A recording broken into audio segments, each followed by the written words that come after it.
How to use a voucher on Binance. So first you want to open up the Binance app and just click on the three horizontal lines on the top left. Now in this page you want to click on more services below and just search for redeem. So you can type redeem here in the search bar.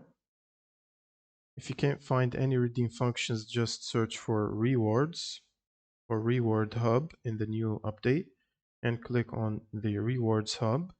Now you want to switch the tab to my vouchers tab, and you should find any pending vouchers here that you can claim or use.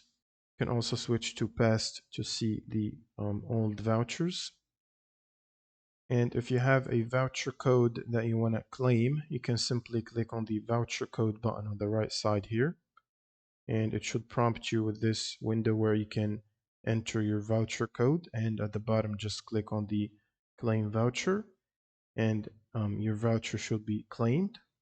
And if you see it on the available or ongoing vouchers, you can click on the use button here to use it. And if it's empty, you have nothing to use. And that's pretty much it for this video. If you have any questions, leave them in the comments below, and see you on the next one.